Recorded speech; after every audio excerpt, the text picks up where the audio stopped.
Selamat pagi dan salam sejahtera untuk kita semua. Perkenalkan, nama saya Disraya Marhayan Saragi dengan NIM 2115011085 akan menjelaskan mengenai tugas poster saya yang berjudul Sistem Imunitas Manusia, di mana topik bahasan saya terbagi menjadi 3, yaitu sistem imun, innate immunity, dan adaptive immunity. Yang pertama, saya akan menjelaskan sedikit mengenai sistem imun. Sistem imun pada manusia merupakan sistem yang sangat kompleks dengan berbagai peran ganda dalam usaha menjaga keseimbangan tubuh.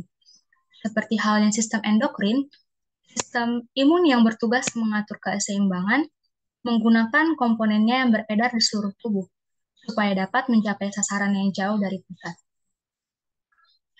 Bila sistem imun terpapar oleh zat yang dianggap asing atau patogen, maka akan terjadi 2 jenis respon imun, yaitu respon imun non-spesifik, respon imun spesifik, yaitu respon imun alami atau innate immunity, dan respon imun non-spesifik atau respon imun adaptif atau adaptive immunity. Walaupun kedua respon imun ini prosesnya berbeda, namun telah dibuktikan bahwa kedua jenis respon imun ini prosesnya berbeda. Namun, telah dibuktikan bahwa kedua jenis respon imun tersebut saling menguatkan efektivitasnya. Respon imun yang terjadi sebenarnya merupakan interaksi antara satu komponen dengan komponen yang lain yang terdapat di dalam sistem imun. Interaksi tersebut berlangsung bersama-sama sedemikian rupa sehingga menghasilkan suatu aktivitas biologi yang seirama dan serasi. Lalu saya akan menjelaskan mengenai innate immunity atau respon imun alami.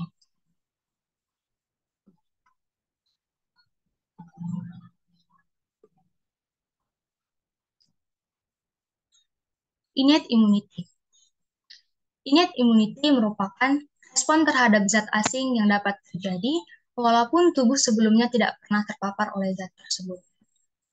Salah satu upaya tubuh untuk mempertahankan diri terhadap masuknya antigen, misalnya bakteri, adalah dengan cara menghancurkan bakteri tersebut dengan cara non-spesifik melalui proses fagositosis. Dalam hal ini, makrofag, neutrofil, dan monosit memegang peranan yang sangat penting.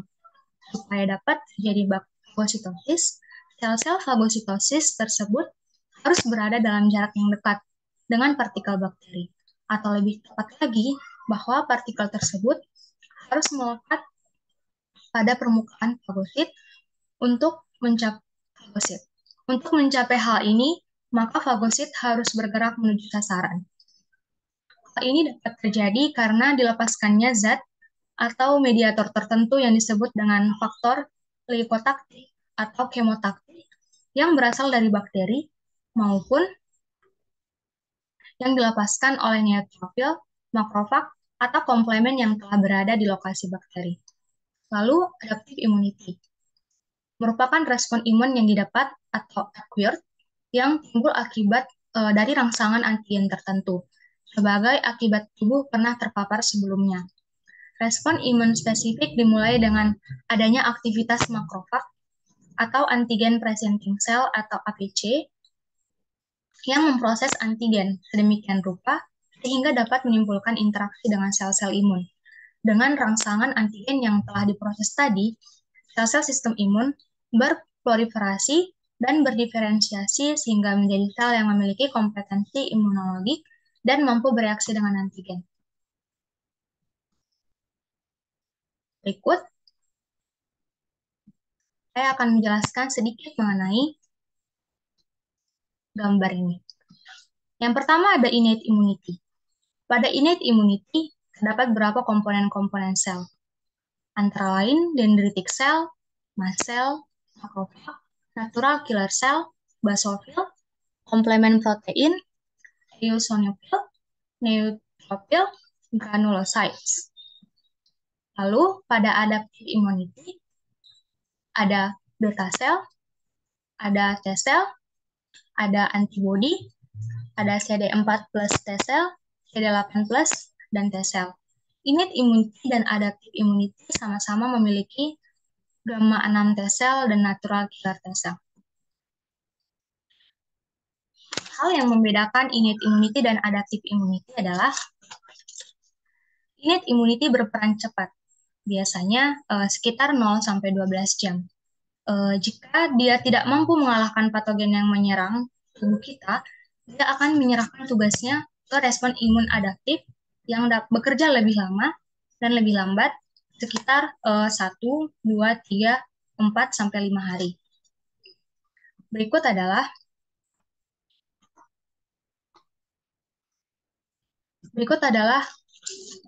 sedikit gambaran tentang proses dari innate immunity dan adaptive immunity, di mana pada innate immunity yang dia membutuhkan waktu yang cepat sekitar 0-12 jam tersebut, makrofag, natural killer cell, neutrophil, dan dendritic cell atau antigen presenting cell akan bersama-sama menyatu dan menemui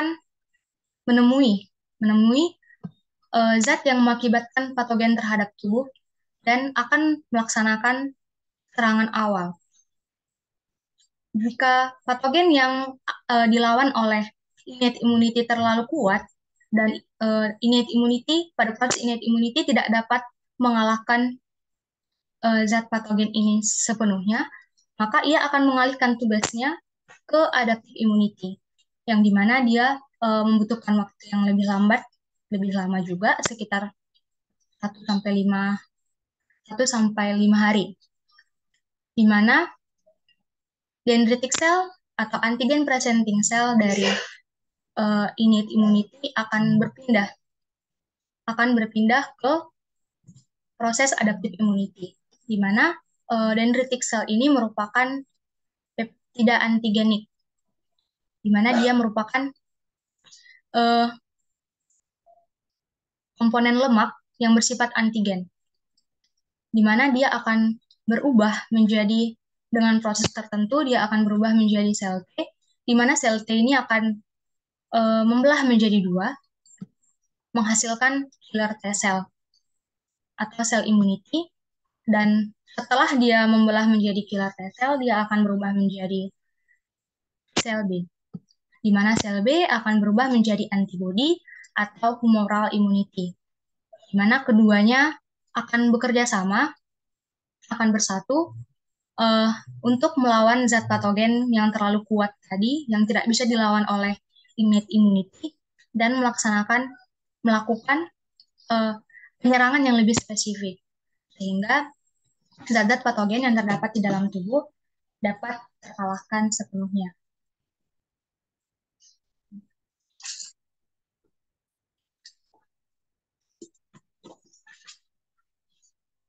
Saya akan menjelaskan sedikit mengenai fungsi respon imun. Yang pertama adalah pertahanan, di mana fungsi pertahanan menyangkut pertahanan terhadap antigen dari luar, seperti invasi mikroorganisme dan parasit ke dalam tubuh. Lalu yang kedua ada homeostasis, merupakan persyaratan umum dari semua organisme multiseluler yang menghendaki selalu terjadinya bentuk uniform dari setiap jenis sel tubuh. Lalu ada perondaan, di mana fungsi perondaan menyangkut perondaan di seluruh bagian tubuh, terutama ditujukan untuk memantau pengenalan terhadap sel-sel yang berubah menjadi abnormal melalui proses mutasi. Demikian yang dapat saya jelaskan. Jika ada salah kata, saya mohon maaf. Akhir kata saya ucapkan terima kasih. Selamat pagi.